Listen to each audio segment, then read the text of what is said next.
Hi అండి. Welcome to Radhika కిచెన్లో కబుర్లు. ఈరోజు మన కిచెన్లో కొబ్బరి బిళ్ళలు ఎలా చేసుకోవాలో చూద్దామండి. ఈ కొబ్బరి బిళ్ళని చాలా తక్కువ ఇంగ్రీడియంట్స్తో చేసుకోవచ్చండి. ఈ టేస్ట్ అయితే సేమ్ కోవాలా ఉంటుంది. హాలిడేస్లో పిల్లలు ఇంట్లో ఉండి ఏదో ఒకటి అడుగుతూ ఉంటారు కదా, అలాంటప్పుడు ఇంట్లో ఉన్న కొబ్బరితో ఈ స్వీట్ చేసి పెట్టండి. కొబ్బరితో ఎప్పుడు కొబ్బరి లవ్జే కాదండి, ఇలా ఒక్కసారి కొబ్బరి బిళ్ళలు ట్రై చేయండి. టేస్ట్ అయితే చాలా చాలా బాగుంటాయి. చాలా ఈజీగా కూడా చేసుకోవచ్చు.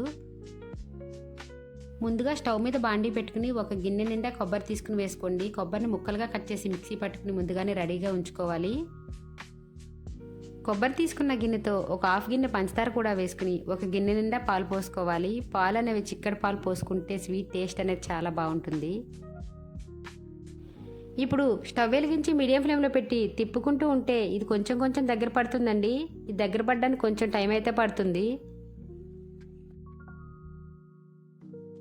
ఇలా దగ్గర పడ్డాక ఇందులోకి మంచి స్మెల్ కోసం 3 యాలకులు వేసుకుని అలాగే ఒక టీ గ్లాస్ నెయ్యి కూడా పోసుకోవాలి.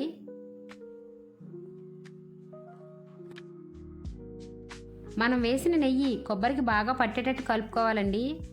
మనం చిక్కటి పాలు వేసాం కాబట్టి నేను ఒక టీ గ్లాస్ నెయ్యి వేసాను.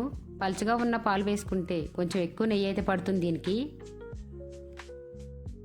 ఇది ఆల్మోస్ట్ దగ్గర పడిపోయినట్టేనండి. స్టవ్ మీడియం ఫ్లేమ్లో పెట్టుకుని తిప్పుకుంటూనే ఉండాలి, ఆపకూడదు. ఆపితే అడుగంటుతుంది. ఇప్పుడు మనం ఏ ప్లేట్లోకి అయితే తీస్తామో ఆ ప్లేట్లోకి నెయ్యి రాసుకుని ఉంచుకోవాలి.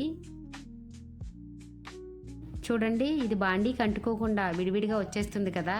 ఇలా ఉంటే రెడీ అయిపోయినట్టే. ఒకసారి మనం ఇది అయ్యిందో లేదో చెక్ చేసుకుందాము. గరిటతో తీసుకుని కిందకి వేస్తుంటే ఒక్కసారి పడిపోకుండా ఇలా కొంచెం కొంచెం పడుతూ ఉంది అనుకుంటే ఇది అయిపోయినట్టేనండి. ఇలా ఉన్నప్పుడు స్టవ్ ఆఫ్ చేసేసుకుని దించేసుకోవాలండి. ఎక్కువసేపు ఉంచితే ఇది పొడులాగా అయిపోతుంది. దించగానే నెయ్యి రాసి ఉంచుకున్న ప్లేట్లోకి తీసుకుని గిన్నెకి కూడా అడుగు నెయ్యి రాసి ఆ గిన్నెతో మొత్తం స్ప్రెడ్ చేసుకోవాలండి. మనం తిప్పుకునే దాన్ని బట్టి ఈ కలర్ ఉంటుందండి. మనం ఒక్కసారి ఆపేసిన అడుగు పట్టుకుని కలర్ అనేది మారిపోతుంది. బాగా స్ప్రెడ్ చేసుకున్నాక పైన మీకు నచ్చిన డ్రై ఫ్రూట్స్ వేసుకోండి. డ్రై ఫ్రూట్స్ అనేది ఆప్షనల్ అండి. మనం వేసుకున్నా పర్లేదు, వేసుకోకపోయినా పర్లేదు. తర్వాత పైన గిన్నెతో ఇలా కొంచెం ఒత్తితే డ్రై ఫ్రూట్స్ అన్నీ లోపలికి వెళ్ళిపోతాయి. మనం ముక్కలు కట్ చేశాక కింద పడిపోకుండా ఉంటాయి. ఇప్పుడు ఇది వేడి మొత్తం పూర్తిగా చల్లారాక ముక్కలుగా కట్ చేసుకోవాలండి. వెంటనే కట్ చేసుకోవాల్సిన అవసరం లేదు, కొంచెం చల్లారాక కట్ చేసుకోండి.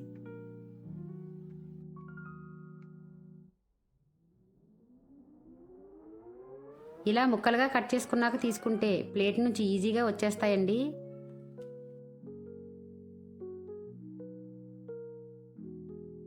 ఇప్పుడు వీటిని గాలి తగలకుండా ఏదైనా బాక్స్లో పెట్టుకుంటే 15 రోజుల పాటు నిలవ కూడా ఉంటాయండి. టేస్ట్ అయితే చాలా చాలా బాగుంటాయి. తప్పకుండా ఈ కొబ్బరి బిళ్ళల్ని మీరు కూడా ట్రై చేయండి.